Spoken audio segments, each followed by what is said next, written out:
வதனங்களாரும் மலர்கண்களும் குருவடிவாய் வந்து என் உள்ளம் குளிர குதிகொண்டவே.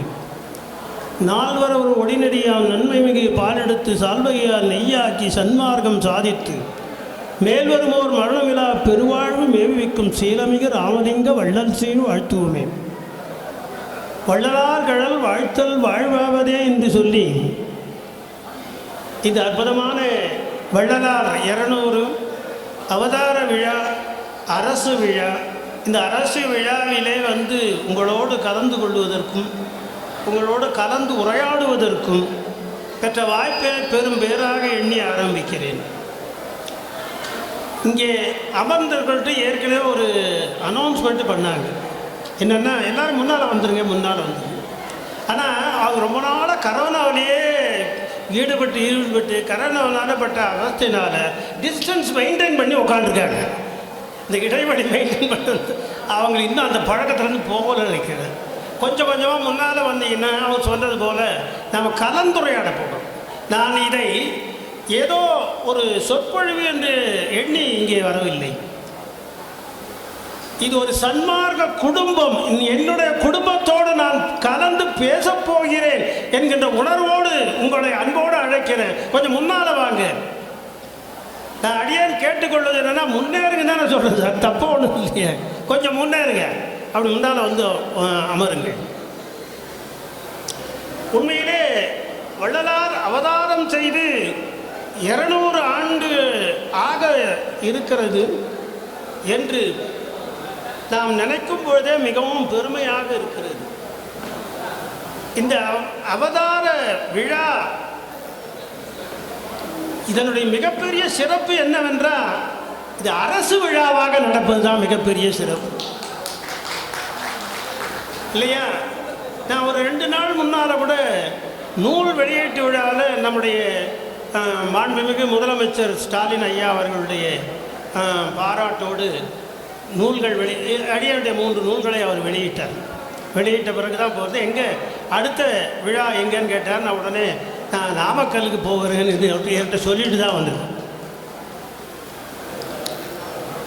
அரசு விழாவாக வள்ளலார் விழா நடப்பது என்பதை விட மிகப்பெரிய சிறப்பு வேறு எதுவுமே இல்லை இல்லையா? இதை நினைக்கும் பொழுது, அதாவது இப்படி ஒரு அரசு விழாவாக வள்ளலார் விழா நடைபெறும் என்று நினைக்கும் பொழுது எனக்கு வள்ளலார் பாடிய ஒரு பாடல் நினைவுக்கு வருகிறது.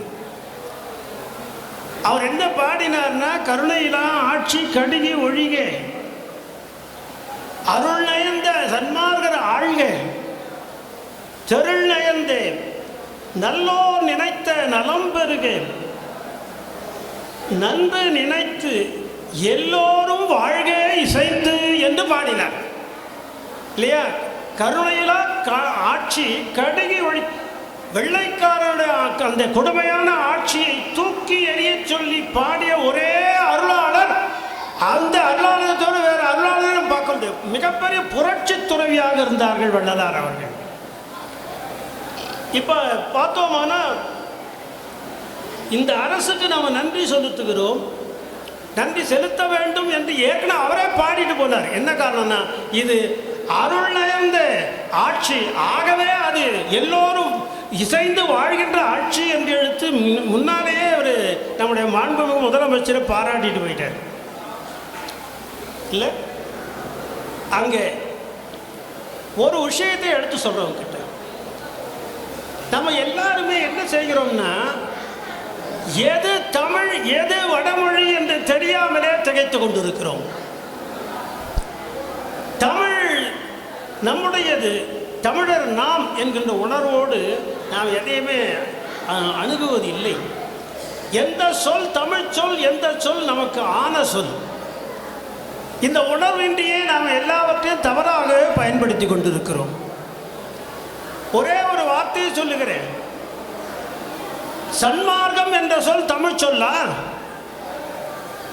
இங்கே அத்தனை பேர் சன்மார்க்கிகள் இருக்கீங்க இல்லையா? ஒரு சின்ன ஒரு சிந்தனைக்கு உங்களுக்கு முன்னால் வைக்கிறேன்.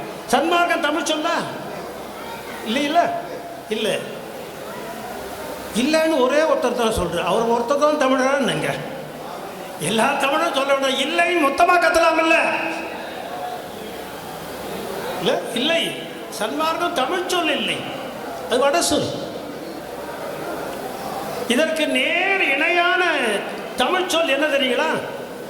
அதுக்கு அடுத்தது நன்னெறி. நன்னெறி என்பதுதான் அற்புதமான அரும் தமிழ் சொல், அமுத தமிழ் சொல்.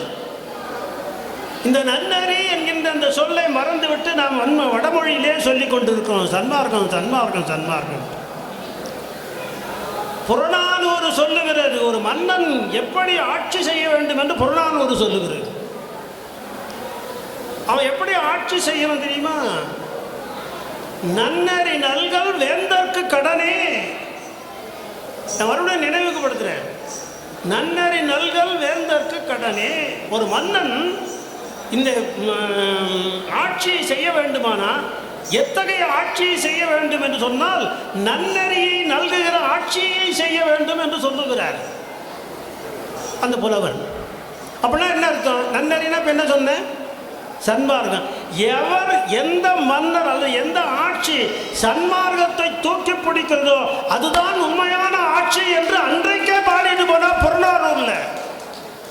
அதை ஒன்றல்ல இரண்டல்ல, சும்மா ஒரு நாள் கொண்டாடுறது இல்லை. சன்மா 200வது வருஷம் சார் ஒரு நாள் இல்லை, ஒரு நாள் அல்ல, ஒரு வாரம் அல்ல, ஒரு மாதம் அல்ல, 52 வாரங்கள் இந்த ஆட்சியிலே நாம் இப்போதான் பார்க்கிறோம். வள்ளலாரை பற்றி பேசுகிற பெரிய விழாவை 52 வாரங்கள் நடத்துகிறது இந்த அரசு என்று சொன்னால் அதுதானே சார் அருள் நயந்த நல்லாட்சி. அவர் சொல்றார் அருள் நயந்தண்டர். எப்படின்னு சும்மா வரும்னா ஒரு நாள் பண்ணீங்கன்னா சாதாரண ஆட்சின்னு அர்த்தம். இது அருள் நயந்தது 52 வாரம் பண்றாரு. அந்த அந்த அற்புதமான மனத்துக்கு நாம் ஒரு ஈடு இணையில்லாத அந்த குணத்துக்கு நாம் கொண்டாட வேண்டாமா? சும்மா எப்படி கொண்டாடுறது? ஒரு கைத்தட்டல் கொடுக்கலாமா சார்? நான் எந்த அரசியல் கட்சியை சாராதவன்.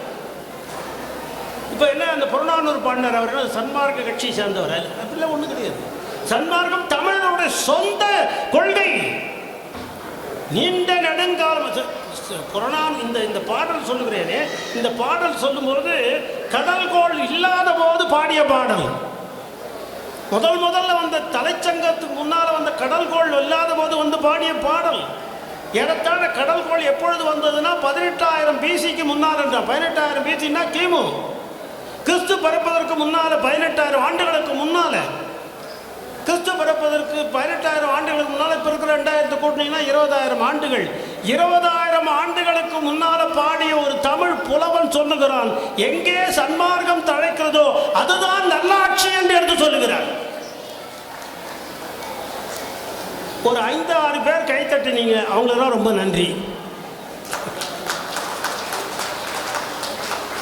சொல்லி வேணா அடுத்து எப்போ கைத்தட்டின ஹிண்ட் ஒன்றா கொடுத்துட்றேன் சார். எவ்வளோ பெரிய நம்முடைய இந்த இனத்தின் பெருமையை நாம் உணராமல் இருக்கிறோமே. 20,000 ஆண்டுகளுக்கு முன்னால் சொல்கிறாங்க சார் இந்த சன்மார்க்கத்தை. இந்த சன்மார்க்கம் என்ற அந்த சொல்லையே நாம் முதலிலே மாற்றிக்கொண்டு நன்னெறி என்று சொல்லி பழகுங்கள். அதுதான் என்னுடைய வேண்டுகோளுங்க. நல்ல தமிழை சொல்லுவோமே. நன்னறி நல்கல் வேந்தற்கு கடனே என்று சொல்லியிருக்கிறார்.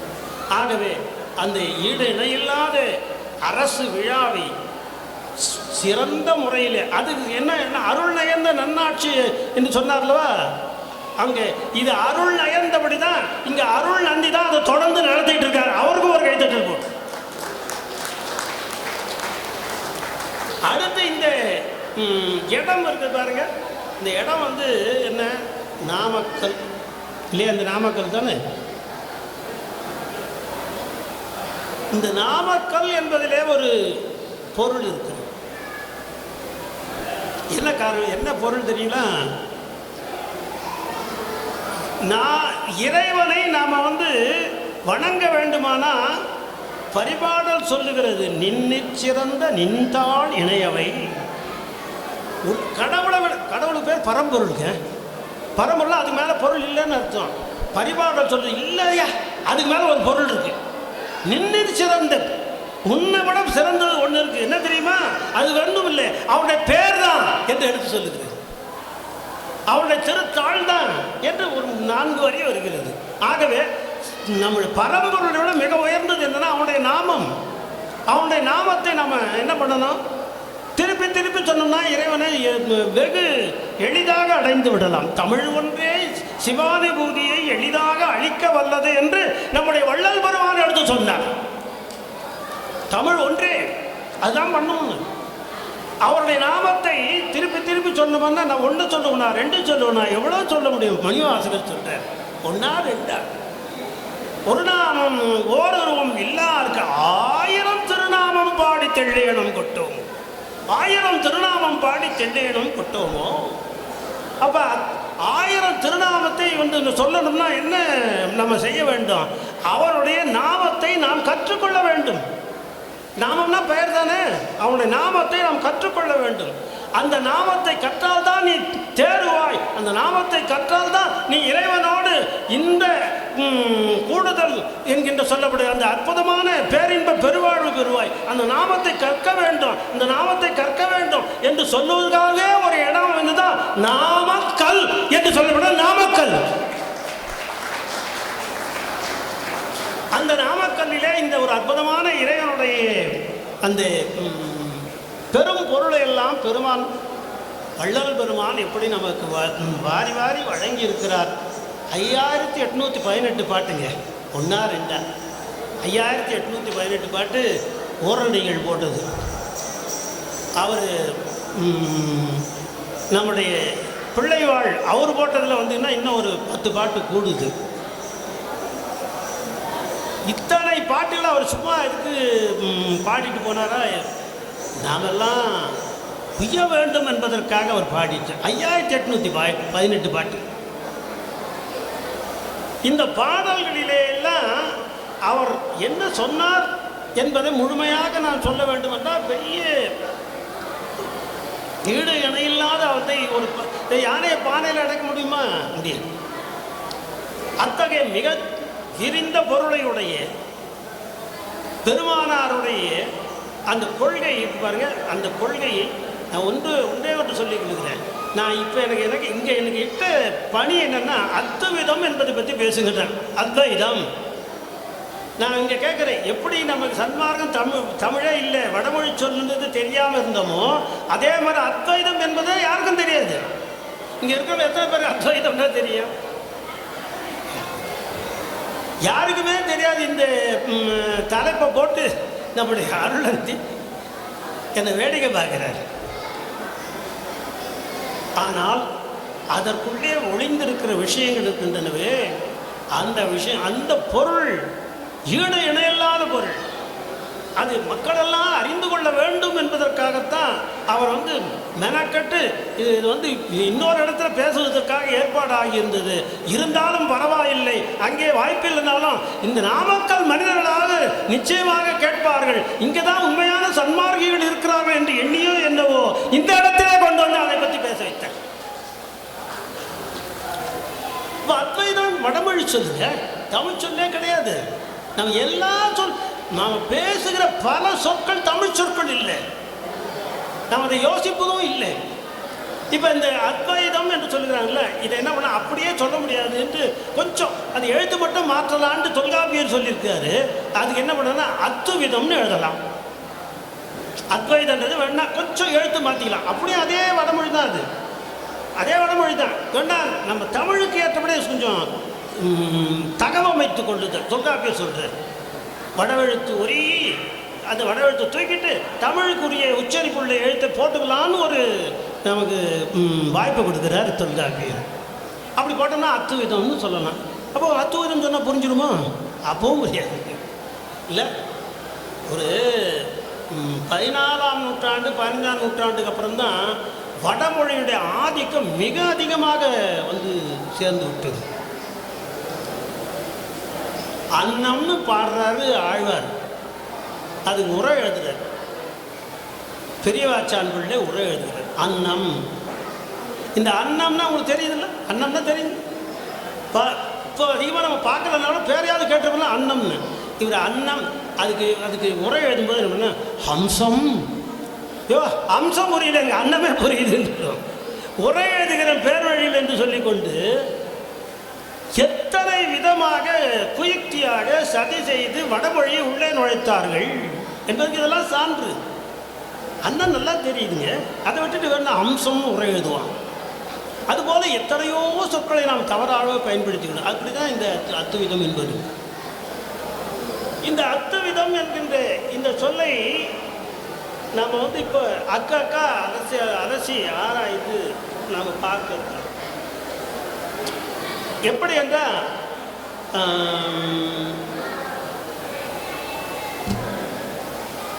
அத்வைதம் என்கின்ற இந்த அத்துவிதம் என்கின்ற இந்த ஒன்றை நம்ம இன்னைக்கு காலையில் அருளந்தி கூட சும்மா அதை தொட்டு காமிச்சார். அதாவது அதிலே 3 இருக்குன்னார். 3 விதமான அத்துவிதம் இருக்கான். முதல் அத்துவிதம் ஆதிசங்கரர் சொன்னது. ஆதிசங்கரர் நம்மவர் கிடையாதுங்க, நல்ல ஞாபகம் வச்சுங்க. ஆதிசங்கரர் நம்மவர் கிடையாது. முழுக்க முழுக்க வடமொழியில் தான் அவர் எல்லா நூல்களும் வடமொழியில் தான் செய்திருக்கிறார். எல்லா பொருளும் வடமொழி தான் இருக்குன்னு வேற எழுதியிருக்கிறார். அவருடைய சங்கர பாஷ்யத்தை படித்தவங்களும் தெரியும். முற்றிலும் மாறானவர், தமிழுக்கு நேர் எதிரானவர் ஆதிசங்கர். அவர் ஒரு அத்துவிதத்தை சொல்லுகிறார். அந்த அத்துவிதத்தை நம்முடைய தமிழர்கள் ஏற்கவில்லை. அது காஞ்சிபுரத்தில் ஒரு மடம் ஒன்று இருக்குன்னு பாருங்க. அந்த மடத்தை சுற்றி அந்த எவ்வளோ ஏக்கரா எவ்வளோ ஸ்கொயர் ஃபீட்டோ அதுக்குள்ளே தான் ஆகுது. அதை தவிர்த்த மற்ற தமிழ்நாட்டில் எந்த ஒரு தமிழ் நெறியை ஏற்றுக்கொண்டவனும் அந்த அத்துவிதத்தை அந்த ஆதிசங்கர சொன்ன அத்துவத்தை ஏற்பதில்லை. ஆதிசங்கர சொல்லுகிற அத்துவத்தை ஏற்பதில்லை. ஆனால் என்ன பெரிய கொடுமைன்னா, வள்ளலார் அத்வைதத்தை பாடினான்னு சில பேர் சொல்றாங்களாமே, கேள்விப்பட்டிருக்கீங்களா? நிறைய பேர் சொல்கிறான் வள்ளலார் அத்வைதத்தை பாடினார் சார். அவன் என்ன நினைக்கலாம், அத்வைதம்னா 2 பேரும் சாமியோடு சேர்ந்துடுறது, 2.5 கலத்தல் தானே, அந்த மாதிரி சேர்ந்துடும். அது வரல. அது நம்ம எதாவது வழக்கம் போல் எதோ வடமொழியில் சொன்னால் எதெல்லாம் தப்பாக நினைக்கணுமோ அப்படிலாம் தப்பாக நினச்சிக்கிறோம். அது வரல. அது இது 2 பேரும் சேர்றதுன்னு அர்த்தம் இல்லை. அது என்னது நான் கொஞ்சம் விளக்கிறதுக்கு முன்னால் இந்த மாதிரி அவர் என்ன தப்பாக சொன்னார் என்றது சொல்வதற்கு முன்னாலே என்ன பண்ணால் 3 அவர் சொன்னார்ல அத்துவிதம், அது கேவல அத்துவிதம்னு பேர். ஆதிசங்கர சொன்னதுக்கு என்ன பேர்னா கேவல அத்துவிதம்னு பேர். இப்போ நம்ம நடுவில் கேவலம்னா நான் என்ன சார் நம்ம நீங்கள் நினைக்கிறோம், ரொம்ப கேவலம் சார் அதுன்னு நீங்கள் என்ன நினைக்கிறீங்க? இழிவாக சொல்கிறது ரொம்ப கேவலம். கிரிக்கெட்டில் ஒரே ஒரு ரன் எடுப்பான், ஏக்கரன் மிலான்வான். அப்படின்னா என்ன, ரொம்ப கேவலமாக ஒரே ஒரு ரன் எடுத்தான்னு அர்த்தம் இல்லை, தனியான அர்த்தம். தனி அப்படின்றதுக்கு பொருள். அப்போ கேவலாத்துவிதம் அவருது. அடுத்தது என்ன, மத்வர் ராமானுஜர் அவங்கெல்லாம் அது அந்த அத்துவிதமும் ஏற்பதுக்கு இல்லை. தமிழ் நெறியான நம்முடைய சைவ சித்தாந்தம் பாருங்க, அதை என்ன சொன்னார், சுத்தாத்துவிதம் என்று சொல்லுவார்கள். தமிழ் நெறியான சைவ சித்தாந்தத்தை சுத்தாத்துவிதம் என்று சொல்லுவார்கள். இதுதான் தமிழர் நெறி என்று ஜி.யு. போப் அவர்கள் எழுதுகிறார்கள். Saiva Siddhantam is the choicest product of Tamilian intellect, Dravidian Tamilian intellect என்று எடுத்து மறுபடியும் சொல்றேன். தமிழர்கள் திராவிடர்கள் என்று சொல்லப்படும் தமிழர்களுடைய மூளையிலே உதித்த மிக உயர்ந்த தத்துவம் என்பது சைவ சித்தாந்தம் என்று ஒரு வெளிநாட்டுக்காரன் சொல்றான். எவ்வளவு ஆச்சரியமா இருக்காருங்க. பொதுவாக உள்ளூர்ல இருக்கிறோம், எப்ப உள்ளூர் மேலே யாரும் கண்டு கூட மாட்டாங்க. அது மாதிரி நம்ம உள்ளூர்ல அவரை பற்றி சொல்றோம், ஆனால் வெளிநாட்டுன்னு சொல்றான். இதை விட உயர்ந்த ஒரு தத்துவத்தை நாம் பார்த்ததில்லை. எலியட் ஸ்மித் என்றவர் சொல்றாரு, மனிதன் எப்பொழுது இந்த தத்துவ உலகிலே நுழைந்தானோ அவனுடைய சிந்தனைகள் வளர்கிறது. சிந்தனை அவனுடைய முதலிலே தோன்றிய சிந்தனை இருக்குது. அந்த மனிதனுடைய சிந்தனை வளர வளர வளர வளர எந்த உச்சத்தை எப்பொழுது அடைந்ததோ அந்த உச்சத்தை அடைந்ததுதான் சைவ சித்தாந்தம் என்று சொல்லுகிறான் எலியட் ஸ்மித் என்றவன். அப்போ தமிழர்கள் எவ்வளோ பெரிய அற்புதமான ஒரு தத்துவத்தை உருவாக்கியிருக்காங்க. என்ன சார் தத்துவம்லாம் பயமுறுத்துறீங்க? ஏதோ ஓரளவுக்கு கொஞ்சம் பேராவது இருக்காங்க. நீங்கள் வந்து ஜனகணமனதி பாட்டி வெளியே கிளப்பிடாதீங்க. அதுக்கு என்ன, அது வந்து உடனே இதுக்கு அதுக்கும் பொருத்தமே இல்லை, நமக்கு அதுக்கு சம்பந்தமே இல்லைங்க. நம்முடைய முழு தொடர்புடைய தான் அந்த தத்துவம் சார். நீங்கள் இப்போ இதில் பிறந்துட்டீங்க, வந்துட்டுருக்கீங்க, மனிதனாக இங்கே வந்துருக்கீங்க, சுற்றுச்சூழலை பார்க்குறீங்க. சுற்றுச்சூழலை பார்க்கும்போது உங்களுக்கு என்னென்னா சில கேள்விகள் தானாக வரும் சார்.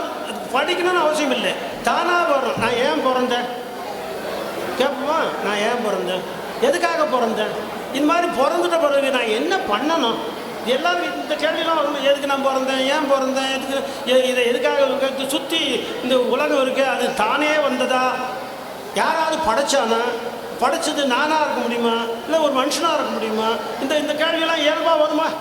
நிச்சயமாக வரும் இல்லையா? அந்த சூழலை பார்த்து இதெல்லாம் இருக்கிறதுக்கு பேர் ஆங்கிலத்தில் எபிஸ்டமாலஜின்னு பேர். என்னங்க பேருங்க? எபிஸ்டமாலஜின்னு பேர். சுற்றுச்சூழலை ஆராயுது. இது ஒன்றும் பெரிய தத்துவம் படிக்கணும், புராணம் படிக்கணும் இல்லை, எல்லாருக்கும் உண்டு. மனுஷனாக பிறந்த அத்தனை பேருக்கும் இந்த மாதிரி சுற்றுச்சூழலை ஆராய்கிற மனம் இருக்கும். இன்னும் சொல்லமான மனுஷன் என்று சொன்னாலே ஆராய்கிறவன் தான் சார் மனுஷன். நல்லா புரியுதுங்களா? ஆராயும் அறிவு நீ என்றான் தாய்மானம். சிவபெருமான அவர் காட்சி கொடுக்குறாரா, அப்ப என்ன சொல்றாருன்னா அவரை பார்த்து ஏ மனிதான் கூப்பிடலையா, ஏ தாய்மானவான் கூப்பிடலையா, என்ன கூப்பிடுறார்? ஆராயும் அறிவு. எல்லாருக்கும் ஆராயும் அறிவு உண்டு. நீங்க நினைச்சீங்க மனுஷனுக்கு ஆராய அறிவு இருக்குன்னு நினைக்கிறீங்க, இல்லை. எந்த ஒரு ஆன்மநேயம் சொல்லி எடுத்து நம்ம எல்லாம் பண்படுத்தினார் வள்ளலார். எல்லா ஆன்மாக்களும், உயிர் என்று வருகிற எல்லா ஆன்மாக்களும் ஆராய்கிற அறிவு இருக்கும், ஆராய்கிற அறிவு இருக்கும். ஒரு சும்மா சின்ன விஷயம், இந்த சின்ன குழந்தை மாதிரி இருக்குல்ல, இந்த பாப்பா பக்கத்தில் இருக்கு இல்லையா, இந்த மாதிரி ஒன்றும் பயப்படாது மாதிரி கூப்பிட. தெருவில் போகும்போது ஒரு நாய் போகுதுன்னு வச்சுக்க, இந்த அளவு இருக்கிற குழந்தைகள் என்ன பண்ணுவோம்னா உடனே நாயை பார்த்தோன்னா கல் எடுத்து அடிக்குமா அடிக்காது, கல் எடுத்து அடிக்கல, அது ஒரு விளையாட்டு. அல்லது பார்த்த உடனே அது ஓடுறதை பார்த்தா அவனுக்கு குஷி, கல் எடுத்து அடிக்கிறான். இப்போ இந்த நாய் ஓடுது. இந்த நாய் ஓடும்போது அது சார் கல் அடித்தா நாய் ஓடும், அதோட நிறுத்தலை. நம்ம தமிழன் கூர்ந்து கவனிக்கிறான். அதில் ஒரு பெரிய விஷயம் இருக்குன்னு கவனிக்கிறான். என்னென்னா இந்த நாய் ஓடுது, அந்த நாய் என்ன பண்ணணும், திருப்பி வந்து பார்த்து இவனை குறைக்குது. இவனை பார்த்து தானே குறைக்குது, கல்லை எரிஞ்சவன் பார்த்து தானே குறைக்குது. அது இல்லை, கல்லை எரிஞ்சவன் பார்த்து தானே திருப்பி அவனை இவன் கொஞ்சம் நேரம் அடிக்கிறான், அது ஓடுது. கொஞ்ச நேரத்துக்கு அப்புறம் அது திரும்பி இவனை தொத்துது, இவன் ஓடுறான். அப்போ அந்த நாய் வந்து கல் எரிஞ்சவன் யாருன்னு பார்த்து அவனை பார்த்து ஓடுது. இப்போ இதுலேருந்து என்ன தெரியுதுன்னா, அவன் அந்த நாய்க்கே தெரியுது கல் தானாக வராது, அறிவுள்ள ஒருவன் தான் அதை எடுத்து எரிய வேண்டும். இந்த கல் வந்து என்ன வந்து பாதிக்கல, அது எரிந்தவன் இவன் இருக்கிறான் என்று அது ஆராய்ந்த அறிவு கொண்டு அவனை துரத்துகிறது இல்ல. அப்படின்னா இந்த ஆராயம் அறிவு நீங்க இன்னும் நிறைய நான் சங்க இலக்கியெல்லாம் சொல்ற நேரமாக போகும். ஏன்னா முக்கியமான ஒரு எறும்பு ஓடி போய் என்ன பண்ணணும்னா, இந்த மழை காலத்தில் வந்தால் ஒரு புற்று வைத்தோன்னு வச்சுக்க, அந்த தண்ணி உள்ளே போயிடும். அப்புறம் அது சேமித்து வைக்கிற அந்த உணவு கிடைக்காது. அதனால என்ன பண்ணா மேட்டில் போய் வச்சுட்டான்.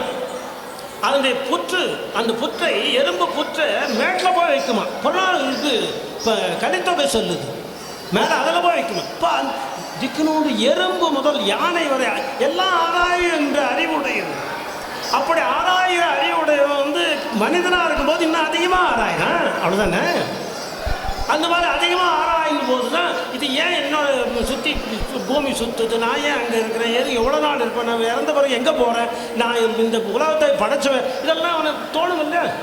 இதற்கான விடையை கண்டுபிடிக்கிறான். அப்பப்போ ஒவ்வொருத்தரும் ஒவ்வொரு விதமாக ஒருத்தன் சொல்கிறது போல இன்னொருத்தர் அவசியமே இல்லை. ஆதிசங்கரர் சொன்னது போல மத்தவர் சொல்லலை, மத்தவர் சொன்னது போல ராமானுஜர் சொல்லலை, ராமானுஜர் சொல்றது போல இவங்க 3 பேரும் சொல்றது போல சைவ சித்தாந்தம் சொல்லலை. சைவ சித்தாந்தம் சொல்றதை விட இன்னும் அதிகமாக சிந்தித்து அதுக்குள்ள இன்னும் அதற்கும் மேலே இருக்குன்னு சொன்ன வள்ளலார் சொன்னார் இல்லையா. அவர் சொன்ன சன்மார்க்கம், நிறைய பேர் நிறைய சன்மார்க்கம்னா வள்ளலார். அவர் சொன்ன சன்மார்க்கம் என்ன தெரியல, நல்லா கவனிச்சிங்க. இன்னொரு உங்களுக்கு மனதில் பதிவுக்காக சொல்லு, ஜீவ நியாய சமரச சன்மார்க்கம். இன்னொரு சொல்லட்டுமா, யாராவது இது மாதிரி ஒரு இடங்களில் வந்து குறித்து வச்சுக்கணும் அப்படின்னு நினச்சிக்கலாம், குறித்து வச்சுக்க. வள்ளலார் நமக்கு கொடுத்த சன்மார்க்கத்துக்கு பேர் ஏன்னா சன்மார்க்கம் சைவ சித்தாந்தத்தில் இருக்கு. அவர் அதை சொல்லலை. அவர் சொன்ன சன்மார்க்கம் எது தெரியுங்களா? இன்னொருதான் சொல்லுங்க, ஜீவ நியாய சமரச சன்மார்க்கம். ஷடாந்த சுத்த சமரச சன்மார்க்கன்ற தலைப்பு வைத்து ஒவ்வொன்றத்தையும் விரிவுரை எடுத்து எழுதுகிறார். அங்கே சொல்லுகிறார், நான் சொல்லுகிற சன்மார்க்கம் ஜீவ நியாய சமரச சன்மார்க்கம். இவ்வளோ பெரிய விஷயங்க. நம்ம சாதாரணமாக பார்த்துட்டு இருக்கோம். ஜீவன் வேற ஒன்றும் இல்லை. கடவுளை கல்லில் கும்பிடுறான், செம்பில் கும்பிடுறான், மற்ற இடங்களை கும்பிடுறான். வள்ளலார் அதை மாற்றினார். கடவுளை நீ அதாவது அறிவே இல்லாத ஜடப்பொருளான கல்லிலேயோ செம்பிலேயோ அதிலேயோ இதிலேயெல்லாம் பார்க்காத. என்ன பண்ண, அறிவுடைய ஒரு மனிதன் இருக்கானே, அந்த மனிதனிடம் கடவுளை பார். அதுதான் உண்மையான சன்மார்க்கம். அந்த மனிதனுக்கு சோறிடு, அந்த மனிதனுக்கு வாழ்வு கொடு, அந்த மனிதனுக்கு வேண்டியதை செய், அவன் மீது தயவு காட்டு. பெரிய தயவு கடவுள் தயவு என்று சொன்னால் அந்த கடவுள் தயவை பிடிப்பது என்னன்னா ஜீவ தயவுன்னு. அது அந்த ஜீவ தயவு என்கின்ற இதை வைத்துத்தான் அந்த கடவுள் தயவு என்பதை பிடிக்க முடியும். ஆகவே என்ன பண்ணா, நீ வந்து அந்த கல்லுலையும் செம்பலையும் உட்காந்து கும்பிட்டு இருக்காது என்று அது அந்த சன்மார்க்கத்தை சைவ சித்தாந்தம் சொன்ன சன்மார்க்கத்தை மடை மாற்றி ஒரு அற்புதமாக மனிதனை கும்பிடு, மனிதனிலே கடவுளை காண் என்று சொன்னதுதான் சைவ நம்முடைய வள்ளலாரின் மிகப்பெரிய சிறப்பு. தூங்கிட்டீங்களா? கையை தட்டுங்க சார். வள்ளலார் எவ்வளோ பெரிய விஷயம் மடை மாற்றம் செய்து உலகத்தை புரட்டி போடுகிற ஒரு விஷயத்தை செய்திருக்கிறார். கும்பிடுறத கும்பிடு, மனுஷன்ல கும்பிடியாது என்று சொல்லியிருக்கிறார். நம்ம எதையுமே யோசிப்பதில்லையே. 2 பாட்டு திருவள்ளுவர்ல பாடினா, 2 பாட்டு தேவாரத்தில் பாடினா முடிஞ்சு போச்சுன்னு நினைக்கிறோம். ஆன்மீகம் இல்லை, உள்ள என்ன இருக்குன்னு போய் பார்ப்பதே இல்லை. நம்ம அங்கே பார்த்தீங்கன்னா இந்த மாதிரி இந்த ஜீவ நியாய சமரச சன்மார்க்கத்தை ஓரளவுக்கு வச்சு தான் மாகேஸ்வர பூஜைன்னு வச்சாங்க. சைவ சித்தாந்தத்திலே கும்பிடுறாங்க. ஒரு நாளாவது அவனை கும்பிடுன்ட்டு மாகேஸ்வர பூஜைன்னு வச்சாங்க. இவர் சொன்னார், எப்பவுமே கும்பிடுன்னார்.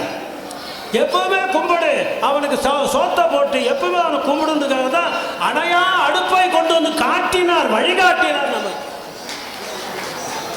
அவனுக்கு சோறு போட்டு அணையாத அடுப்பு போட்டுக்கிட்டே இருக்குங்க. நீ அவனை கும்பிட்டுக்கிட்டே இரு, அதுதான் அவனை கொண்டு போய் ஆண்டவனை சேர்க்கும் என்று ஒரு புதிய நெறியை மிக அழகாக எடுத்து சொன்னது தான் அவர் சொன்னார். ஆக எத்தனையோ விதமான தத்துவங்கள் வந்தாலும் அந்த தத்துவங்கள் இருக்கிற வேறுபாடுகளை மிக சிறப்பாக எடுத்து காட்டிய பெருமை வள்ளலாருக்குரியது இல்லையா? அதில் ஒன்றும் பிரச்சனை இல்லையா? அப்படி அவர் கொண்டு வந்துட்டார். இப்போ என்னன்னா, இவங்க சொன்ன அத்துவிதம் தான் அவர் சொன்னதா? ஏன்னா தப்பாக வேற சொல்கிறானே. மிகப்பெரிய கொடுமை என்ன தெரியுங்களா?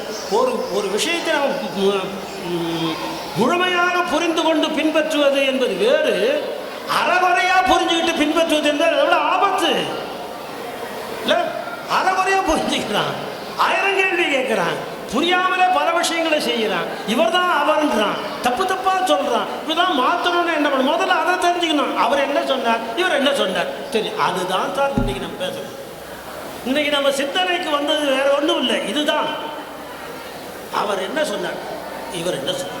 இப்போ நான் சொல்ல பாருங்க, கேவலாத்து விதம் ஆதிசக்தி. சரி சார், இதெல்லாம் என்ன பொருள் அப்படின்னா அப்புறம் ஏற்கனவே சொல்ல பாருங்க. சுற்றி இருக்கிறத பார்த்தீங்கன்னா ப்ராடராக பார்த்தீங்கன்னா என்னென்னவோ இதுவா அதுவாலாம் சொல்லிட்டு பார்த்துட்டு இருக்கோம். மிக முக்கியமான என்னை சுற்றி உலகம் இருக்கா? உலகம் இருக்குது இல்லையா? உலகம் இருக்குது, பார்க்குறேன். அப்புறம் நான் இதை உணர்கிற உயிர் நான் இருக்கிறேன். இந்த உலகம் சுற்றி இருக்குன்னு உணர்கிற உயிராகி நான் இருக்கிறேன். அதுக்கப்புறம் என்ன, நான் வந்து எல்லாவற்றையும் செய்ய முடியல, என் இஷ்டத்துக்கு எதையுமே செய்ய முடியல. அதனால் என்ன பண்ணுன்னா, இதையெல்லாம் கட்டுக்கு கொண்டு வந்து கண்ட்ரோல் பண்ணி இந்த உயிர்களுக்கு ஒரு இன்பத்தை, பேரின்பத்தை, நிரந்தர இன்பத்தை, அதாவது பேராயியற்கை பேரின்பம் என்று தமிழன் சொல்லுவான். அந்த பேராயியற்கை பேரின்பத்தை கொடுக்கறது ஒன்று இருக்குமா? அப்போ அது கடவுள்னா 3 பொருள் தான் சார். இப்போ நீ ப்ராடர் கேட்டகரி பிடிச்சின்னா 3 தான். Everything reduces to the 3 of them now I told you. அவ்வளோதான், அந்த 3 தான். உலகம் இருக்கணும், அப்புறம் இன்னொன்று உயிர், அதுக்கப்புறம் இறைவன். இந்த நான் சொன்ன தத்துவம் சொல்லல, இந்த அனைத்து தத்துவங்களும் இப்படி இந்த மூணு தான் ஆராயுது. சார்ந்தவர் ஆய்ந்திடம் தக்கவாம் பொருள் மூன்றுள்ள மறையலாம் மொழிய நின்றன அந்ததோர் தொல்பதி ஆறுயிர் தொகை வாந்திகள் தடையென வகுப்பர் அன்னவால். அழகா ஒரு பாட்டு, இதுவும் தமிழும் பாடினது தான். மொத்தத்தையும் மூணா பிரிச்சிடலாம்ப. என்ன தெரியுமா? சார்ந்த யாரெல்லாம் சார்ந்தவர்கள் என்று சொல்லுகிறவர்கள் தமிழ் சார்ந்தவர்கள் எடுத்துங்க. அந்த சார்ந்தவர்களாம் எதை ஆகிறான்? இந்த என்ன மூணு பொருள் தான் ஆராயிரம். 3 பொருள் தான் ஆராயிரம். ஒன்று இந்த உலகம் இருக்கா, அடுத்து அதெல்லாம் உணர்கிற உயிராகிய நான் இருக்குன்னா அது உண்மையா, அடுத்து இன்னொன்று என்ன சொல்கிறேன்னா இந்த உலகம் உயிர் மட்டும் நான் இது படைச்சா நான் படைச்சிருக்க முடியாது, இவ்வளோ பெருசாக நான் ஒன்றும் பண்ணிக்க முடியாது, இதுக்கு வேறு ஒரு பொருள் இருக்கணுமே, அந்த பொருளுக்கு வந்து இறைவன் வச்சுங்க, வேறு என்ன வேணால் பேர் வச்சிங்களேன், அந்த பொருள் ஒன்று இருக்குமா? இந்த 3 ஆறாயிரம் தான் இதுன்னு அதை சொல்லும் போது சொல்லுங்க, அழகாக சொல்கிறார். ஆன்றதோர் தொல்பதி கடவுள் ஆறுயிர் ஆண்டதோர் ஓர் தொல்பதி. நம்ம கடவுள் ஒருத்தன் சொன்னான், தமிழன் ஒருத்தரை தான் இருக்க முடியும். அப்புறம் உயிர்கள் பல, ஆறுயிர் 2 3 சொல்லு. ஆறுயிர் தொகையாக எண்ணிறந்த எவ்வளவு எண் என்று சொல்ல முடியாத அளவுக்கு விரிந்து நிற்கின்ற பல தொகையை சேர்ந்தவளாக இருக்கின்ற உயிர்கள் அவ்வளோ இருக்கு. அந்ததோ தொல்பதி ஆறுயிர் தொகை. இப்போ என்ன அடுத்த பிரச்சனைனா என்ன, இந்த உயிர்களை ஆண்டவனோடு சேர விடாமல் தடுக்கிறது ஏதோ ஒன்று இருக்குது. அதனால தான் நான் இங்கே வந்து அவஸ்தைப்பட்டுக்கிட்டு இருக்கேன். அப்போ இது தடுக்குது பாருங்கள், அதுக்கு பேர் தலைன்னு பேர். தமிழ் தூய தமிழில் சொல்லணும்னா தலை. சரி, நன்றி. தடை என்பது ஒன்று, தடை என்றும் சொல்லலாம். ஆனால் தடை வந்து எப்போ சொல்லணும்னா தமிழுங்க ஒவ்வொரு வார்த்தையும் எந்த வார்த்தையும் எப்போ சொல்லணும்னு மரபு இருக்கிறது. தொல்காப்பியத்தில் மரபியல்ல ஒன்று இருக்கு. எந்த ஒன்று நம்மை தடுக்கிறதோ அது சடமாக இருந்தால் அதுக்கு தடை. எந்த ஒன்று நம்மை தடுக்கும் போது ஒரு நோக்கத்தோடு தடுக்குதோ அதுக்கு பேர் தடை. செய்யுள்ள கூட தடைன்னு சொல்றோம்ல, தடுக்குதுன்னு அர்த்தம், போட்டு இடிக்குது. தடை என்பது ஒரு நோக்கத்தோடு தடுப்பது. ஒரு தடை என்பது இயற்கையாக தடுக்குது. இப்போ தடை வேறு, தடை வேறு. இப்போ உயிர்களை இறைவனுடன் சென்று சேர விடாமல் தடுப்பதனால அதுக்கு வாந்திகள் தடை என வகுப்பர். வாந்திகள் தடை என வகுப்பர் என்னவால். என்ன பாடல் இந்த மாதிரி பாடல்கள்லாம் விட்டுட்டு வேறு ஏதோ பாட்டெலாம் நம்ம இது பண்ணுறோம் இல்லையா? இல்லை, மக்களை மடைமாற்றி கொண்டு நான் ஒன்றும் அந்த திரைப்பாடல் பாடல்கள்லாம் சொல்ல தயாராக. நீங்களே நினச்சிங்க நம்ம எப்படி கெட்டு போகிறோன்றது நீங்களே நினச்சிங்க.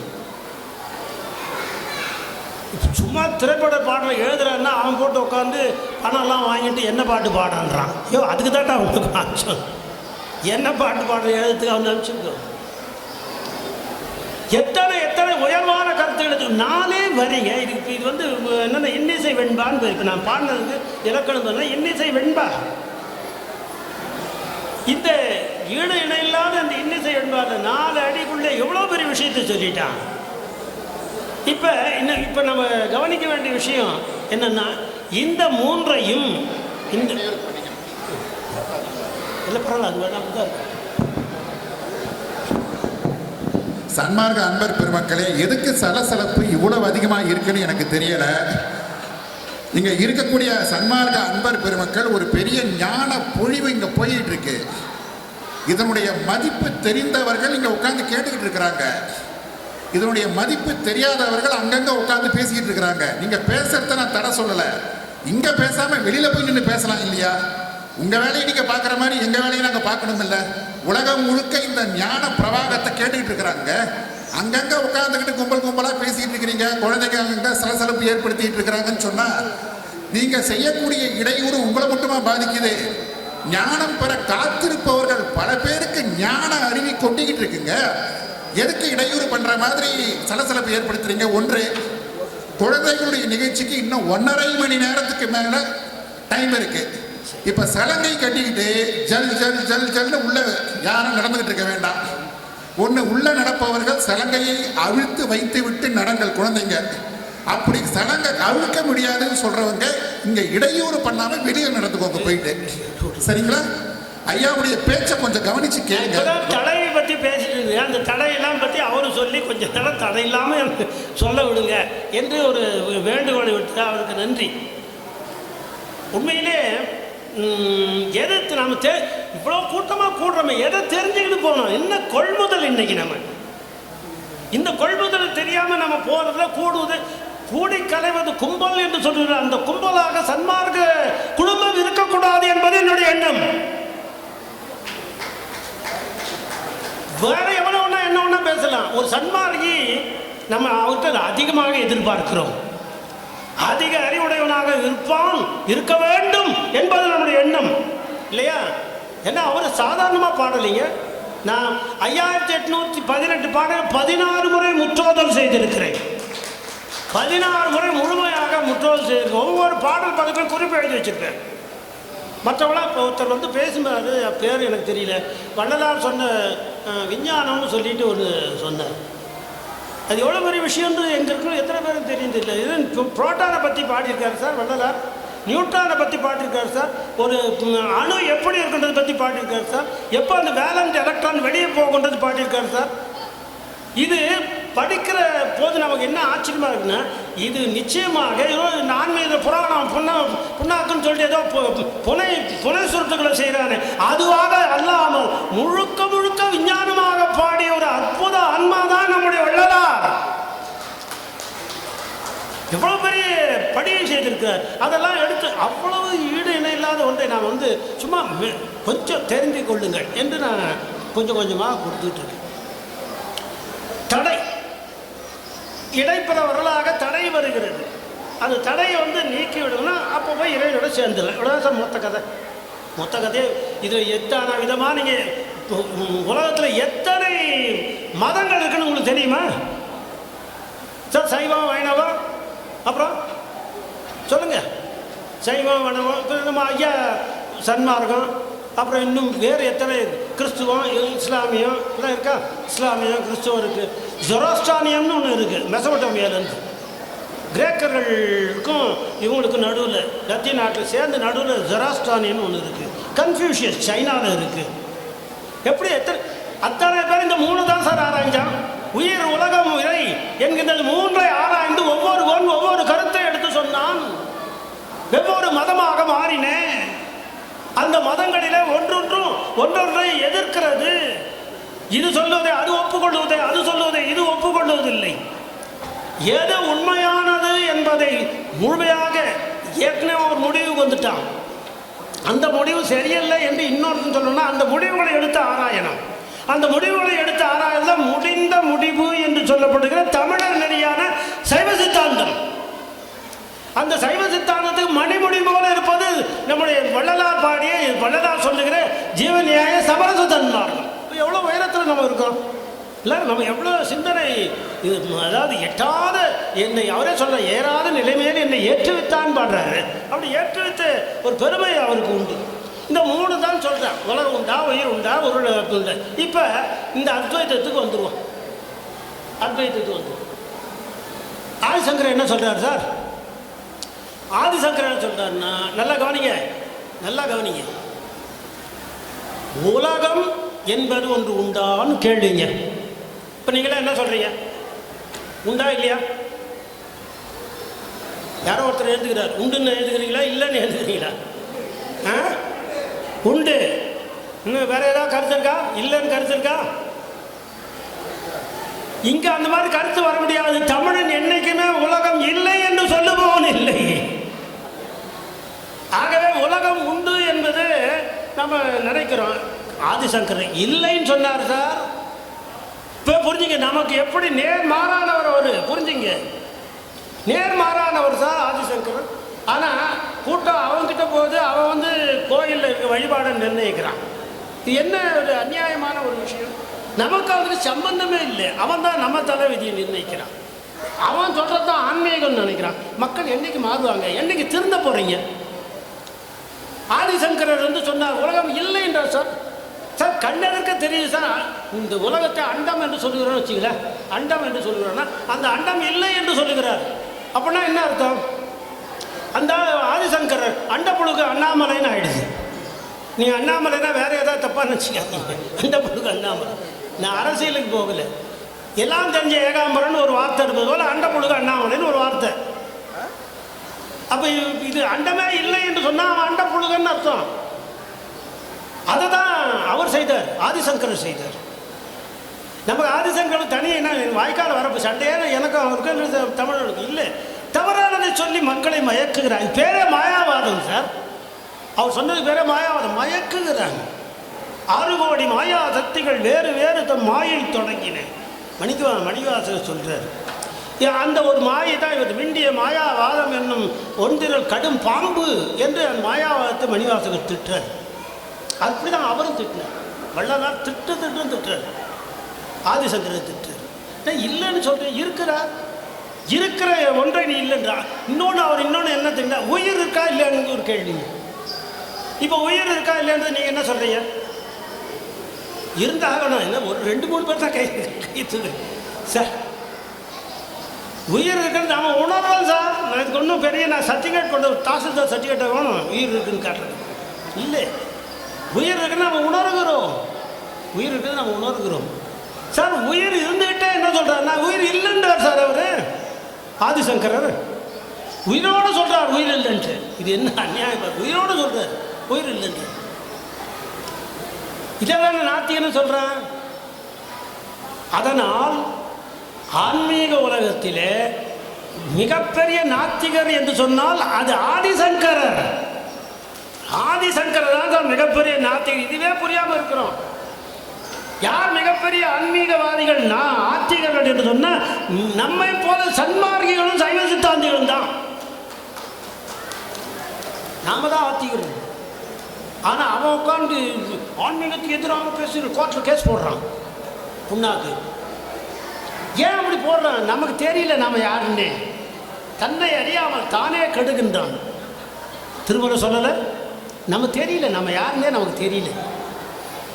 இந்த இதில் வந்து உயிர் இல்லைன்றான், உலகம் இல்லைன்றான். அப்போ இருக்கிறது நான் தான் கடவுள்றான். யார் சொல்கிறது? ஆதிசங்கரர் சொல்கிறாரு நான் தான் கடவுள். இது சொல்லும்போது நமக்கு எவ்வளோ எரிச்சலாக இருக்குது. நான் தான் கடவுள் சொல்கிறவெல்லாம் சிறையில் இருக்கான். பார்த்துருக்கீங்களே? இப்படி வச்சுக்கிட்டு இந்த பக்கம் சங்கு சக்கரெலாம் வச்சுருந்தானே, பள்ளிக்கூடம் நடத்துனானே, அவன் இப்போ சிறையில் இருக்கிறான். ஜாமீன் கூட வாங்க முடியாமல் அவசரப்படுறான். இதை திட்டுக்கிறார்கள். நம்முடைய பெரியவர்கள் திட்டுக்கிறார்கள். வள்ளலார் திட்டுறார். அதுக்கு முன்னால் சாய்மானன் திட்டினார். அதுக்கு முன்னால் பட்னத்தார் திட்டினார். அதுக்கு முன்னால் அருணையநாதர் திட்டினார். யார் திட்டல? ஆதிசங்கரர் யார் திட்டலை? பன்னெறி சமய நெறி படைத்தவரும் யாங்களே கடவுள் என்றிடும் பாதகத்தவரும் வெறும் படிரரும். இந்த செகண்ட் வேர்ல்டு வார் நடக்குது. 3 பேரும் கூடி பேசுகிறாங்க. அமெரிக்காவும் இங்கிலாண்டும் அதுக்கப்புறம் ரஷ்யாவும். யாருக்கு எதிராக? ஜெர்மனிக்கு எதிராக. தானே செகண்ட் வேர்ல்டு வார். 3 பேருடைய அதிபதிகளும் கூடுகிறாங்க. ஒருத்தனை ஒத்துக்குதுல. ஆனால் ஒரு காமன் மினிமம் ப்ரோக்ராம் போட்டு அவன் கூடியிருக்கான்.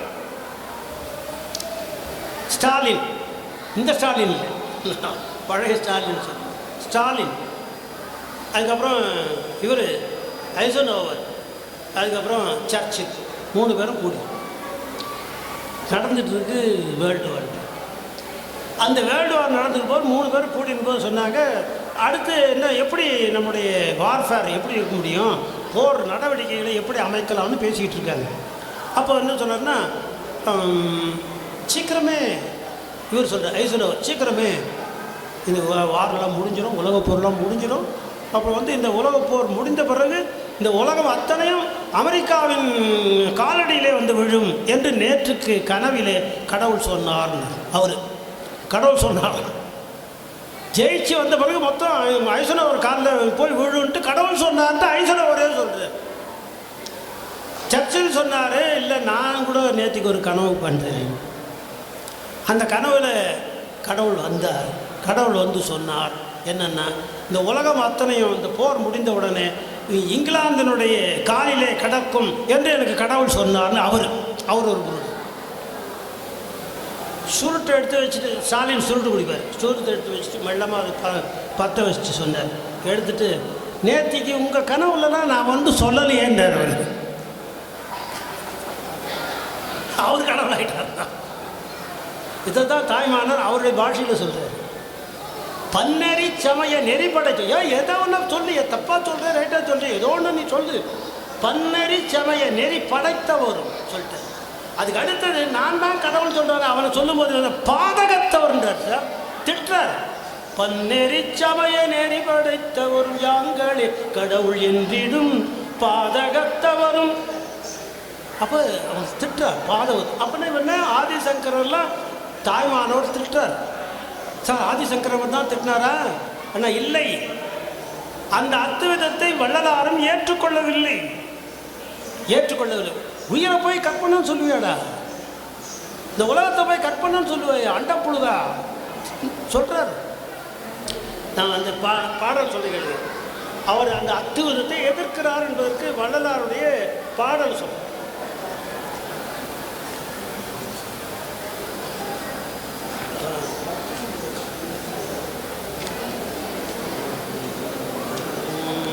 ஒரே நிமிஷம். பரமதனோடு உலகுயிர்கள் கற்பனையே எல்லாம் பகர் சிவமே என உணர்ந்தோராதலினால் நாமே பிரமமென பிறக்குறைத்து பொங்கி வழிந்தாங்கே பேசுகின்ற பெரியவரும் பெரிய மதம் பிடியேல். வள்ளலார் வாக்குங்க. பரம் அதனோடு உலகு உயிர்கள், நம்ம இவ்வளோ பேசுகிற அந்த உலகம் உயிர், உலக உயிர்கள் கற்பனையே, மொத்தம் கற்பனைன்னு ஏமாத்துறான்.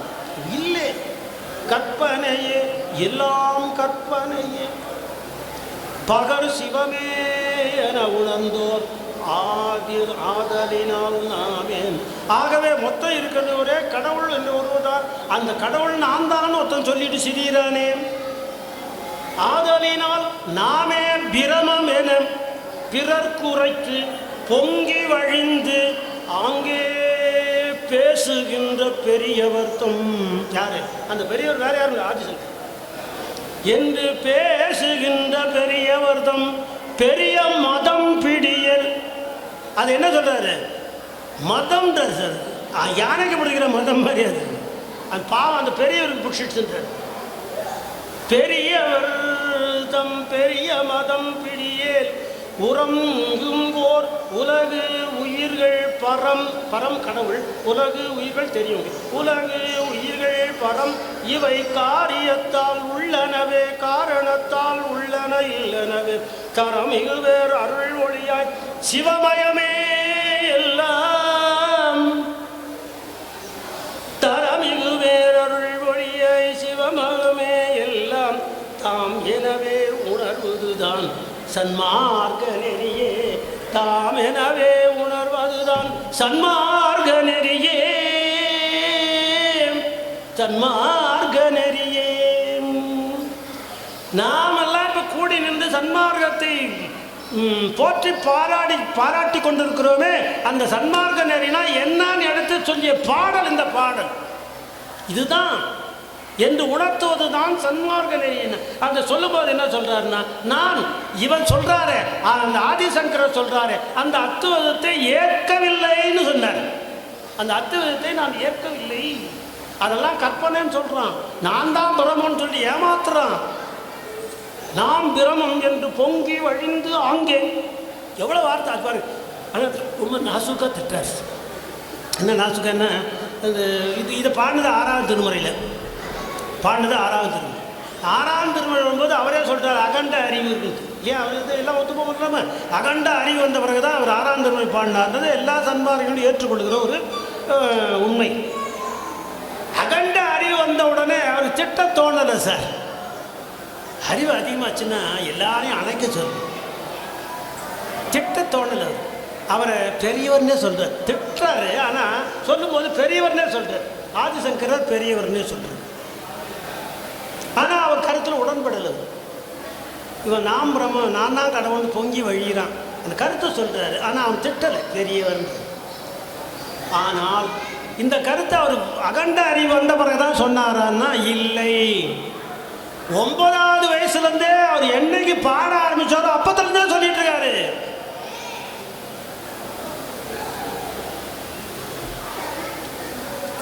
மூணு மணி போட்டு ஒழிச்சாரு. சண்முக துய்யமணி உண்முக செய்வமணி சண்முக தெய்வமணியேன்னு பாடினாரு தெய்வமணி மாலையில். அதை பாடும்போது ஒரு வயசு எவ்வளோ தெரியுமா? 9 வயசு. 9 வயசு. பாப்பா அவனுக்கு என்ன வயசு? என்ன 11? உன்னோட 2 வயசு கம்மியாக இருக்கும்போது இந்த பாட்டை பாடுறாரு வள்ளலார். 9 வயசில் பாடுறார். திட்டுறார். யாரை திட்டுறார்? ஆதிசங்கரன் அப்பவே திட்டுறாரு சார். 9 வயசுல திட்டுறாரு. கந்தக்கோட்டத்து முருகன் முன்னால் போய் இப்படிலாம் ஒருத்த கத்திட்டு இருக்கானே, நீ விடலாமா அவரை என்று எடுத்து பாடுகிறார். கடும் வசவு அது பாடுற அந்த தெய்வமணி மாதிரி 9 வயசுல பாடினது பாடுற பாருங்க.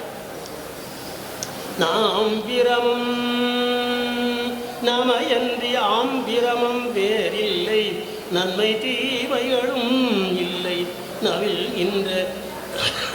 நவில்கின்ற வாகிந்தரம் இரண்டினும் ஒன்று நடு நின்றதென்று வீணாள் போம் பிரமம் நீதி கேட்போர் பிரமையாகவே போதிப்பர் சாதிப்பார் தாம்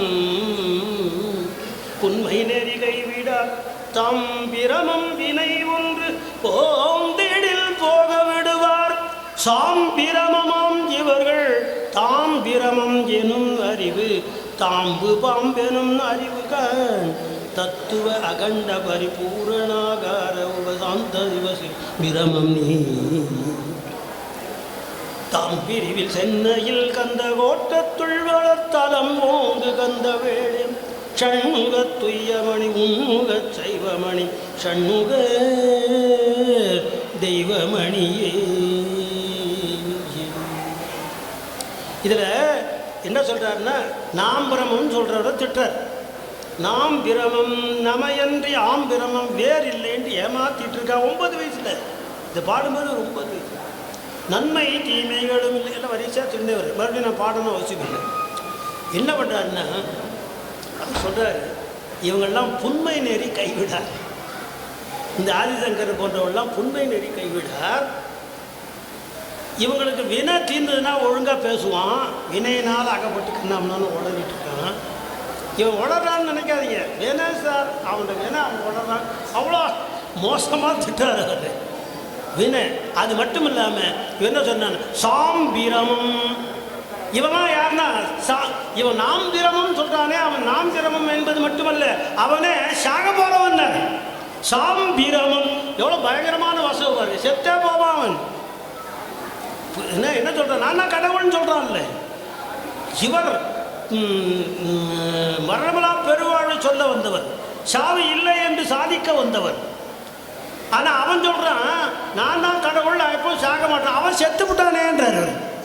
அவன் சாம்பிரமம் தாம்பிரமம் எனும் அறிவு அவனுக்கு இல்லை. அவன் இப்படி உளறான் என்று 9 வயதில் அவன் செத்து போகிறவன். அவன் சொல்கிறதெல்லாம் கேட்காதீங்கன்னு ரொம்ப கடுமையாக திட்டுகிறார். வயது 9, இளமை துள்ளுகிறது, தாராளமாக திட்டிட்டு போகிறார். ஆனால் வயதாகி அகண்ட அறிவு வந்தபோது அவர் என்ன பண்ணார், அப்போ அதே கருத்து தான் தொடர்ந்து அந்த தொடர்ச்சி இருந்துகிட்டே தான் இருக்குது, மாறலை. அவர் திட்டின்னு தான் இருக்கார். ஆனால் திட்டுவதிலே ஒரு நாசூக்கை கடைப்பிடிக்கிறார். திட்டுவதிலே ஒரு நாசூக்கை கடைப்பிடித்து இப்படியெல்லாம் சில பேர் சொல்லிகிட்டு இருக்கான். பெரிய மதம் பிடிச்சிட்டு அவனுக்கு, அவன் பெரியவராக உலகத்தில் எல்லாரும் பாராட்டிகிட்டு இருக்காங்க. ஆனால் அது அல்ல, அவனுக்கு ஒரு மதம் பிடிச்சி போய் உளறிட்டு இருக்காங்க. உண்மையிலேங்க இன்னைக்கு நான் சென்று நான் பேசாத வெளிநாடுகள் இல்லை. ஞாபகம் வச்சுங்க. நான் மலேசியாவில் சென்று ஏறத்தாழ 32 முறை மலேசியாவில் தமிழ் வழிபாட்டை சன்மார்க்கத்தை அங்கே பரப்புவதற்காக என்னை அங்கே இருக்கிற அடியாரில் அழைத்து போய் நான் அந்த பல இடங்களிலே பேசியிருக்கிறேன். சன்மார்க்கத்துக்கு அங்கே கூட்டம் வருதுன்னா எவ்வளோ கூட்டம்? கொஞ்சம் தான் சார் வருவான். மலேசியாவிலையோ சிங்கப்பூரில் பண்ணால் கொஞ்சம் பேர் தான் வருவான், கொஞ்சம் பேர் தான் வருவான். ஆனால் நீங்கள் சைவ சித்தாந்தம் சொல்லுங்களேன். காஞ்சி டெல்லியில் தமிழ் சங்கமம்லாம் வச்சாங்கல்ல, காசி தமிழ் சங்கமம், காசியில் போய் நான் சைவ சித்தாந்தத்தை பற்றி வாரணாசி இந்த யூனிவர்சிட்டியில் போயிட்டு இந்த தமிழர் நெறிக்கான சைவ சித்தாந்தத்துக்கு ஒரு இருக்கை வைங்களான்னு கேட்குறான். அது என்னான்னு கேட்குறான். அது என்ன கிலோ எவ்வளோன்னு கேட்குறான். சைவ சித்தாந்தமா அப்படின்னு ஏதோ சொல்கிறீங்களா? அது என்ன யார் சொல்கிறாங்க? தத்துவ டிபார்ட்மெண்ட் சொல்லுது, டிபார்ட்மெண்ட் ஆஃப் ஃபிலாசபி சொல்லுது காசி பல்கலைக்கழகத்தில் வாரணாசி. தெரியல சார் அவனுக்கு. இப்போ இதெல்லாம் ரொம்ப குறைவாக இருக்குது. ஆனால் உலகத்தில் எல்லாருக்கும் தெரிஞ்சது யாருன்னு பார்த்தீங்கன்னா ஆச்சரியப்படுவீங்க, ஆதிசங்கரோடைய மாயாவாதம் உலகம் முழுக்க தெரியுது.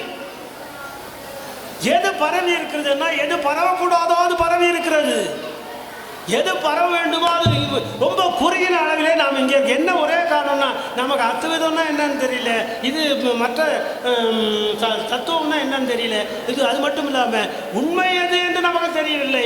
தமிழுடைய பெருமை நமக்கு தெரியல, தமிழுடைய பெருமை தெரியல.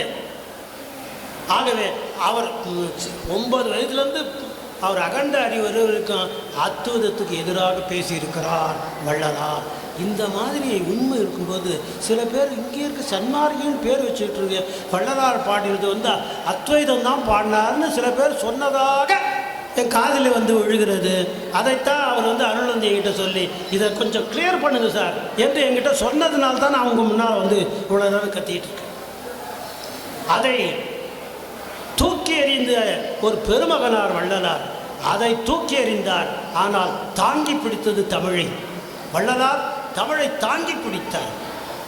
இந்த பக்கத்தில் போனீங்கன்னா அவினாசி இல்லையா, இந்த கொங்கு நாட்டிலே அவினாசி. ஒரு குழந்தை இறந்து போச்சுங்க, 2 வருஷத்துக்கு முன்னால் இறந்து போச்சு. ஒரு இதில் குளத்தில் இறந்து போச்சு. இவர் அங்கே போகிறார், சுந்தரர் போகிறார். போனால் அங்கே இருக்க இப்போ எதிர் வீட்டில் இருந்து உபநயனம் பிராமணன் உபநயனம் பண்ணுவானே, அதில் நம்ம ஒன்றும் மாற்றுக்கிறது பண்ணுறான். அந்த வீட்டில் எதிர் வீட்டில் இன்னொருத்தர் பிராமணன் இருக்கான். அவன் ஓன்னு அழறான், ஒப்பாரி வச்சு அழறான். இவர் அந்த தெருவில் போகிறாரு. தெருவில் போகிறவர் பார்க்குறாரு, என்ன உபநயனம் பண்ணிட்டு இருக்கான், எதிர் ஒப்பாரி வச்சு அமங்கலமாக கத்திட்டு இருக்காங்க. என்ன கூப்பிட்டு கேட்டால் அழறனை கூப்பிட்டு கேட்குறாரு. அவன் சொல்கிறான், எதிர்க்க உபநயனம் ஆகுது இல்லை, அந்த பையனும் எங்கள் வீட்டு பையனும் ஒரே வயசுங்க, 5 வயசு. போய் அந்த குளத்தில் போய் நீந்தி விளையாடிட்டு இருந்தாங்க. நீந்தி விளையாடும் போது அந்த குளத்தில் இருக்கிற முதலை என்ன பண்ணுச்சுன்னா எங்கள் வீட்டு பையனை முழுமையாக அந்த முதலை உண்டது. வாயை குழந்தை இழுத்துக்கிட்டு உள்ளே போய் அந்த எதிர் வீட்டு பையன் மட்டும்தான் வெளியே வந்தான். இப்போ 2 வருஷம் ஆயிடுச்சு. அந்த பையனுக்கு உபநயனம், மங்கள வினை, மங்கள சடங்கு அந்த பையனுக்கு 2 வருஷம். அந்த பையன் அந்த மாதிரி இல்லாமல் எங்கள் பையன் அந்த மாதிரி இருந்தானே இன்றைக்கி அவனுக்கும் நாங்கள் அதே மங்கள விழாவை எடுத்துருப்போமே என்று சொன்ன உடனே நான் இந்த பிரச்சனை தீராமல் ஒரு உண்மையான அடியனுடைய அந்த பிரச்சனை தீர்க்காம நான் சாமியை போய் பார்க்க மாட்டேன்ட்டார் சுந்தரர். எல்லாம் ஞாபகம் வச்சுக்க, நம்முடைய தமிழ் அடியார்கள் அருளாளருடைய குணப்பாங்கை பாருங்க. சமூகத்தினுடைய பிரச்சனை தான் என் பிரச்சனை என்று சொல்லி சாமியை 2ஆவதாக வைத்தவர்கள் நம்முடைய அருளாளர்கள். சாமி 2ஆம் பட்சம். இந்த முதல்ல நான் தீர்ப்பேன்னு சொல்லிட்டு நான் போகிறேன். போனால் அது எங்கடா இது முதல்ல என்ன அந்த குளம்னு சொல்ல, எவனை தப்பாக வளர்றான். குளம் இல்லை, அது பேர் பொய்கை. பொய்கைக்கும் குளத்துக்கு என்ன வித்தியாசம் தெரியுமா? இங்கே இருக்கிறவங்களுக்கு யாருக்காவது தெரியுமா? பொய்கை என்பது வேறு, குளம் என்பது வேறு. குளம் என்பதுக்கு படி போட்டிருப்பான் இல்லையா, படி போட்டு போய் நீங்கள் அந்த இது பயன்படுத்தி கொள்ளலாம். ஆகவே படி போட்டு தடுத்தது தடாகம். பேர்லாம் அப்படி காரண பெயராக வச்சான். தடுத்ததால் தடாகம் பேர். பொய்கை அப்படி கிடையாது, சும்மா பள்ளம் பெரிய அளவில் மழை பெஞ்சதுன்னா கடல் கோள் மாதிரி வந்ததுன்னா அதில் நீர் நிறைஞ்சிடும். நீர் அதுக்கு பேர் என்ன, கொஞ்ச நாள் கழிச்சு அது இல்லாமல் போகும். அதனால் அதுக்கு பொய்கைன்னு பேர் வச்சான். பொய்யாக போவது பொய்கை, பொய்யாக போவது பொய்கையும் தடுப்பது தடா, இப்படிலாம் பேர் பார்த்து பார்த்து வச்சான் சார் தமிழ். அந்த பொய்கையில் தான் அந்த குழந்தை விழுந்து முதல்ல உண்டது. யாரோ இடம் காட்டுறார், போய் பாடுறார். அந்த பாடலாம் திருமுறைக்கெல்லாம் நம்ம போகுது, பாடுறார், பாடி முடிச்சார், உடனே வர்றார். இந்த இதை வள்ளலார் ஏற்றுக்கொள்கிறார், ஏற்றுக்கொண்டு பாடுகிறார். என்னென்னா, இலை குள நீர் அழைத்ததனிடங்கருற அழைத்ததன் வாய் தலை குதலை முதலை உயிர் தழைப்ப அழைத்தருளின் கலைக்கும் வடகலையின் முதற்கலைக்கும் உரு கணக்கு உரு அந்த மலைக்கும் அணுநிலைக்கும் உறாவன்றொண்ட பெருந்தகையே. நீ பண்ணதா சொல்கிறாங்க சுந்தரா, நீ பண்ணதா சொல்கிறாங்க, ஒரு அற்புதத்தை நீ செய்ததாக சொல்கிறாங்க. அதை என்ன பண்ணாங்கன்னா, இந்த இடத்துல வந்து இலை குள நீர் அழைத்து அங்கே அந்த பொய்கையிலேருந்து அந்த பாலனை எழுப்பி அந்த இல்லாத குளத்தில் தண்ணியை வர வச்சு, தண்ணியில் வந்து அந்த முதலையை வர வச்சு, முதலை உண்டது அந்த பையனோட வர வச்சு, பையன் இல்லைன்னா 2 வருஷம் எப்படி வளர்ந்துருக்கோன்னா அந்த வளர்ச்சியோடு வர வச்சு, மறுபடியும் வந்தோடனே மேலே இருக்கிற கூப்பிட்றான்னு சொல்லிட்டு காத்திருந்து இந்த முதலை கொண்டு போய் சுந்தர காலையில் வாயை திறந்து வெளியே விட்டது. அதுதான் இன்றைக்கி நீங்கள் பார்க்குற அவினாசி கல்வெட்டு சார்ந்து இருக்குது. ஆனால் பொய் இல்லை, பொருளா உள்ள புனை கதை இல்லை, புராணம் அல்ல, புராணங்கள் புனைவுகள். ஆனால் இது புனைவு அல்ல, நடந்தது தான். இன்றைக்கு கல்வெட்டு இருக்குது தான், இன்றைக்கு சாமிக்கு விழா நடக்குது இல்லையா? அதுதான் தமிழுடைய நெறி. அதில் குருடாலாம் வராது. அது மாதிரி வந்து சொல்கிறா, இப்படி கொண்டு வந்தியே, உனக்கு அதில் ஒரு அருளாற்றல் இருந்திருக்குமே, இந்த அருளாற்றல் எதனால் வந்தது? உன்னுடைய தமிழால் வந்தது. அவர் என்ன சொன்னார்? கரைக்கால் பிள்ளை தர சொல்லு காலனையே அப்படின்னு பாடினார். கரைக்கால் பிள்ளை தர சொல்லு காலனையே வந்துட்டானே, குழந்தை வந்துடுச்சே இல்லை, தமிழ். அந்த தமிழால் நீ கொண்டு வந்துட்ட. இப்போ அவர் வேறு ஏதாவது வடமொழியில சொன்னார், ஓ மைம் ஐஸ்கிரீம் நான் சொன்னார், தமிழால் சொன்னார். கரைக்கால் பிள்ளை தர சொல்லு காதனையே வந்துடுச்சே. இந்த அருளாற்றலின் பார்க்கிறேன், திரும்பி பார்க்கிறேன். வடமொழி இது வரைக்கும் இந்த மாதிரி யாராவது அற்புதம் செய்திருக்கிறார்களா என்று திரும்பி பார்க்கிறேன். இல்லை, இல்லவே இல்லை. நான் பார்க்கிறேன். பார்த்தா இந்த அருளாற்றலுடைய அந்த பெருமை மேருமலை போல, அந்த பொன்மலை போல உயர்ந்து நிற்கிறது. இந்த பக்கம் வடமொழியில் மாதிரி ஏதாவது சின்ன ஆற்றல் ஏதாவது இருந்தாலும் இருக்கலாமோ என்று நினைத்து திரும்பி பார்க்கிறேன். அந்த இடத்துல பார்த்தீங்கன்னா ஒரு அணு கூட எனக்கு தெரியவில்லை, அணு கூட தெரியாது. இந்த அளவிலே இருக்கிறது வடமொழியுடைய ஆற்றல், தமிழுடைய ஆற்றல், அருளாற்றல் எங்க மலை போல உயர்ந்து நிற்கிறது, மலை போல உயர்ந்து நிற்கிறது என்று பாடியவர் நம்முடைய வள்ளல் பெருமான். அப்படின்னா என்ன அர்த்தம்? தமிழ் ஆக உயர்ந்த ஆற்றல் உடையது. வடமொழி அந்த அணு அளவு கூட ஆற்றல் இல்லாதது என்று தமிழ் வழிபாட்டுக்கு ஆதரவாக அன்றைக்கே பாடி சென்ற வள்ளலார் இல்லையா? தமிழை தூக்கி நிறுத்திய பெருமையை பலருக்கு உண்டு என்றாலும் முதன்மையாக நம்முடைய வள்ளலாரை அது சாரும் என்று சொல்லி தமிழை தூக்கினார், தமிழை தூக்கி நிறுத்தினார், நமக்கெல்லாம் உறுத்தினார். அது மட்டுமல்லாமல் அந்த எது நமக்கு தேவையில்லாது, தமிழனுக்கு தேவையில்லாது அந்த அத்வைதத்தை தூக்கி போடு என்று அதை வெளியே அனைவரும் உணரும்படி பல நான் இந்த 2 பாட்டு தான் உங்களுக்கு சொல்லியிருக்கேன். நான் சொன்னது போல் 500 818 பாடலில் எனக்கு குறைஞ்ச 1000 பாடல்கள் பண்ணணும். இந்த 1000 பாடல்கள் நான் உட்காந்து உங்ககிட்ட சொல்லிட்டு இருக்க முடியாது. ஆனாலும் நான் சொல்கிறேன், பல பாடல்கள் இந்த கருத்தை அவர் சொல்லியிருக்கிறார். இந்த ஆதிசங்கர சொல்கிற அத்வைதத்தை எதிர்க்கிறார். ஆகவே என்ன செய்யணும்? சன்மார்கிகள் தப்பித்தவறி கூட ஆதிசங்கரர் சொன்ன அத்வைதத்தை தான் திருவருட்பாலே வள்ளலார் பாடினார் என்ற தவறை தயவு செய்து நீங்கள் செய்து விடாதீர்கள் என்று உங்களை திருத்தாள்களை வழங்கி கேட்டுக்கொள்கிறேன். ஆகவே தமிழை தூக்கி நிறுத்தியவர், தமிழ் நெறியை தூக்கி நிறுத்தியவர் வள்ளலார் என்று சொல்லி வாய்ப்புக்கு நன்றி கூறி அமைகின்றேன். வணக்கம்.